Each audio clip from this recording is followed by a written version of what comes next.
Bonjour, aujourd'hui on continue comme prévu, comme chaque semaine, sur les maquettes de Metal Armor Dragonard. Donc une fois de plus, les mechas ennemis de la série. Je rappelle que la série date de 1987 et les maquettes aussi.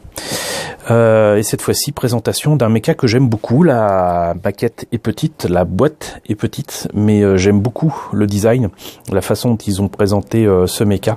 Il s'agit du Dreux. Alors j'imagine que c'est certainement à consonation allemande, teutonne. Je ne sais plus ce que ça veut dire, c'est peut-être un numéro, je ne sais plus. Mais quoi qu'il en soit, vous noterez que donc en fait c'est ni plus ni moins qu'une espèce de radome, mais au lieu d'être à plat comme ça, eh ben il est mis, on va dire de manière verticale.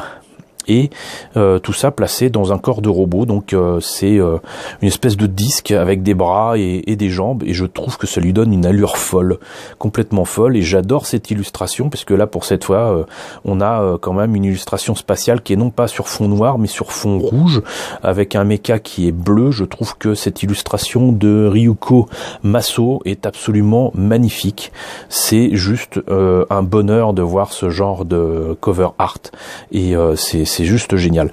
Et pour une fois, alors je sais plus si c'est le cas pour les autres maquettes que je vous ai présentées, il me semble pas, mais on a donc non seulement le mecha, mais aussi une illustration du pilote lambda, ça peut être n'importe qui, et vous voyez qu'il a donc quand même un casque et un accoutrement assez spécial. Maquette au 144, donc comme toutes les autres maquettes de Dragonard, il n'y a que le Dragonard 1 Custom qui a droit à une échelle supérieure ou un centième, et cette maquette était vendue à l'époque 400 yens, à savoir donc dans les 3 ou 4 euros. Voilà ce que ça donne une fois monté et peint. Je ne vous cache pas que si je peux remplacer les optiques, les caméras par des bijoux fantasy plutôt que de les peindre, même si j'en ai commencé j'en ai 3 comme ça, parce que je l'aime beaucoup ce mecha, je le ferai. Ça se trouve j'essaierai une version peinture, une version avec bijoux fantasy, ne serait-ce que pour montrer la différence, ça peut être rigolo. Et donc voilà ce que ça donne une fois monté et peint. Vous voyez que ça lui donne quand même une allure folle. Il a en plus des petits fils électriques qui vont dans son backpack, je crois. Ça fait un peu bizarre, mais bon. Voilà, j'aime beaucoup cette maquette, et vu que je l'aime beaucoup, on va quand même montrer ce que ça donne à l'intérieur. Alors, comme d'habitude, une illustration différente pour la notice de montage par rapport à la boîte, hein, voilà. Bon, malheureusement c'est pas signé directement sur la notice, mais c'est joli quand même. Donc Metal Armor RMA07A Dreux, c'est la 7e maquette de la collection. On notera là encore sur la notice donc des dessins et des illustrations on va dire de la mécanique qu'il y a à l'intérieur, donc des écorchés. Donc vous voyez un petit peu toute la tête est en fait ni plus ni moins qu'un gros radome, comment dirais-je, un mécanisme sensoriel qui permet de détecter certainement des choses à grande distance. On a là une autre version du Dreux que j'aime beaucoup, qui est pas bleu mais qui est une espèce de gris foncé. Et là il y avait une version un petit peu comment dirais-je, surarmée, avec des caméras supplémentaires ici et là, qui pourraient rappeler le Dragonard 3, avec les canons du Dragonard 2. Et si j'ai l'occasion, et c'est pour ça aussi que j'ai pris 3 exemplaires il y a des années de ça, si j'ai l'occasion de le fabriquer moi-même et d'en faire une version cavalier, donc à mon avis ça doit être cavalier. Je pense que ça doit être cavalier plutôt que cabalier, parce que le V et le B se confondent en japonais, tout comme le R et le L. Donc à mon avis c'est cavalier. Vernier roquette, main roquette. Alors est-ce que c'était un A plutôt qu'un E?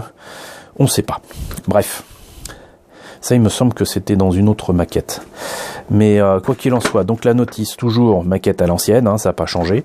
Donc les pièces doivent être collées pour ensuite être poncées à chaque fois pour enlever les jointures disgracieuses. Mais c'est nécessaire de coller tout ça. On commence donc par les bras, on continue par les jambes, Ensuite, on arrive à la tête avec, il faut pas oublier de mettre la bande autocollante avec une couleur différente pour le radome qui se retrouve à l'intérieur du corps du robot. Ensuite, il y a des petites optiques supplémentaires qui sont placées sur ce disque et le corps du robot qui est placé avec carrément l'élément de bassin qui m'a l'air un petit peu fragile, mais ça je verrai à l'usage. On réunit le tout, on rajoute donc apparemment les espèces sinon de réacteurs, sinon peut-être de citernes et des petites ailettes qui dans l'espace doivent faire bien, mais je vois pas l'intérêt. Des détails supplémentaires à rajouter à l'arrière des jambes. Et enfin, on coupe les fameux petits tuyaux qui doivent placer donc de corps du robot au... moi j'appellerais ça des citernes, hein, clairement. Et vous avez 3 tuyères, ce qui nous donnera donc ceci au final. Moi j'aime vraiment beaucoup, quoi. J'aime énormément ce design. Et donc les différentes couleurs qui sont à placer sur les pièces et qui sont indiquées sur les grappes.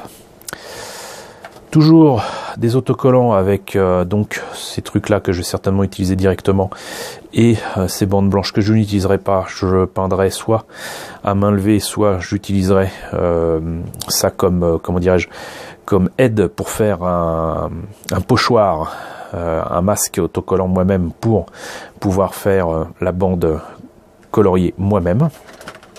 L'autocollant est en fait beaucoup trop épais pour que je puisse l'utiliser. Les polycaps, les pièces avec donc le radome, vous voyez qui est pas complet, mais qui pourrait l'être, avec donc le corps du robot, les mains, les avant-bras, les optiques qui malheureusement donc vous voyez ne sont pas transparentes mais en couleur pleine, donc ça c'est un peu dommage. Mais ça par exemple je pense que je peux le remplacer très facilement par un bijou autocollant. Là ça sera un petit peu compliqué mais je peux le faire, et là pareil ça va me compliquer la vie, mais rien d'infaisable en quelques minutes avec une perceuse. Et la deuxième et dernière grappe, comme vous voyez, donc ces 400 yens sont justifiés, il n'y a pas grand chose mais c'est quand même bien beau. J'aime beaucoup ce design et j'aime beaucoup cette maquette. Je l'avais commencé, je ne vais pas vous la présenter, mais j'ai hâte de pouvoir terminer ce kit. Voilà, donc c'était le Dreux, la 7e maquette de mémoire de la collection de Metal Armor Dragonheart en 144. J'espère que cette présentation vous a plu. N'hésitez pas à me dire ce qu'il en est dans la section commentaires. N'hésitez pas à liker, les pouces vers le haut en ce moment c'est important. N'hésitez pas à partager, n'hésitez pas à vous abonner. Coucou aux nouveaux abonnés qui nous ont rejoints. On est désormais 1650, ça c'est super génial. Merci beaucoup. Coucou aux grands anciens qui me suivent depuis le début. Merci à tous de votre fidélité. Je vous retrouve donc la semaine prochaine, comme promis, avec une nouvelle maquette Metal Armor Dragonheart.